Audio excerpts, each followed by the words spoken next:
Bismillahirrahmanirrahim. Assalamualaikum warahmatullahi taala wabarakatuh. Perkenalkan, nama saya Natul Kamali. Di sini saya akan menjelaskan tentang pengertian, penelitian dan pengembangan tenaga kerja berbasis syariah. Di sini sudah diterapkan penelitian tenaga kerja tidak berbasis syariah adalah proses peningkatan kemampuan dan kepemimpinan. Tetapi itu pengetahuan dan keterampilan dan etika kerja karyawan melalui program dan pembelajaran yang disesuaikan dengan prinsip-prinsip syariah. Penelitian ini tidak hanya berfokus pada meningkatkan kompetisi, tetapi juga berfokus pada nilai akhlak, kejujuran, dan juga amanah tanggung jawab yang disesuaikan dengan syariat Islam. Tenaga kerja berbasis syariah ini adalah upaya berkelanjutan untuk mengikutkan karakter, kompetisi, karir, dan potensi karyawan dengan berlebihan ajaran Islam. Tidak hanya pengembangan ini tidak hanya menyampaikan karyawan untuk posisi pekerjaan ini, tetapi juga masa depan dengan memprioritaskan tumbuhnya profesionalisme, etos kerja Islami, kepemimpinan yang adil dan amanah, perencanaan kinerja yang halal dan bermanfaat. Mungkin ini yang dapat hanya saya sampaikan, kurang dan lebihnya mohon maaf. Akan dilanjutkan oleh rekan saya selanjutnya. Assalamualaikum warahmatullahi wabarakatuh. Perkenalkan, nama saya Faizatul Fajariyah dari Prodi Manajemen Bisnis Syariah kelas B. Di sini saya akan menjelaskan tentang tujuan pelatihan dan pengembangan tenaga kerja berbasis syariah. Di mana tujuan yang pertama yaitu adalah meningkatkan potensi karyawan. Maksud dari meningkatkan potensi karyawan tersebut adalah untuk mengetahui apa saja potensi karyawan yang belum karyawan itu ketahui. Nah, itu tujuan yang pertama. Dan tujuan yang kedua yaitu adalah keluar dari praktek lama.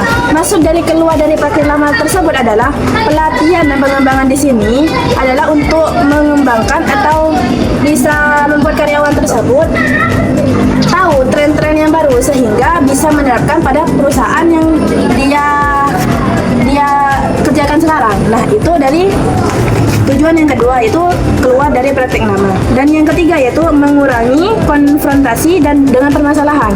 Maksud dari mengurangi konfrontasi dari permasalahan adalah kan setiap dari perusahaan itu pasti ada karyawan-karyawan tuh. Nah, dalam karyawan tersebut pasti ada permasalahan, di mana permasalahan tersebut bisa kita tangani dengan mengikuti pelatihan dan pengembangan tenaga kerja berbasis syariah tersebut. Nah, dan sehingga bisa menerapkan lingkungan yang harmonis dan lebih nyaman gitu. Itu adalah tujuan dari meningkatkan, tujuan dari mengurangi konfrontasi dengan permasalahan dari pelatihan dan pengembangan tenaga kerja berbasis syariah. Dan selanjutnya itu peningkatan produktivitas, di mana maksud dari peningkatan produktivitas di sini adalah dalam pelatihan dan pengembangan tenaga kerja berbasis syariah di sini pasti akan dilatih bagaimana membuat produk-produk yang lebih kreatif dan lebih efektif dan lebih efisien sehingga perusahaan bisa lebih efektif dan efisien. Dan selanjutnya yaitu adalah membentuk karakter dan etika kerja Islami. Di mana dalam membentuk karakter dan etika kerja Islami di sini adalah yaitu melatih bagaimana karyawan tersebut bisa bersikap adil, tanggung jawab dan jujur dalam suatu perusahaan. Nah, itu yang tujuan dari membentuk karakter dan etika kerja Islami. Dan tujuan yang terakhir yaitu adalah menjaga keseimbangan antara pekerjaan dan ibadah. Di mana jika pekerjaan dan ibadah itu seimbang, kita bisa melakukan pekerjaan tersebut sehingga pekerjaan tersebut lebih nyaman dan lebih enak untuk dikerjakan. Nah, itu tujuan yang ada di pelatihan dan pengembangan tenaga kerja berbasis syariah tersebut. Baik, terima kasih. Wassalamualaikum warahmatullahi wabarakatuh. Baik, di sini saya akan menjelaskan materi selanjutnya yaitu adalah prinsip-prinsip pelatihan dan pengembangan tenaga kerja berbasis syariah.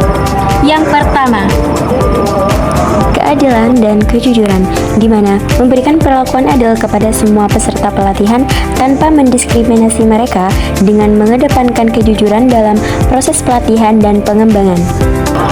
Yang kedua, yaitu niat dan tujuan yang halal, di mana pelatihan harus dilandasi dengan niat yang ikhlas untuk meningkatkan kualitas pribadi dan profesional sesuai dengan syariat, dengan tidak bertujuan untuk merugikan orang lain atau menyimpang dari ajaran Islam.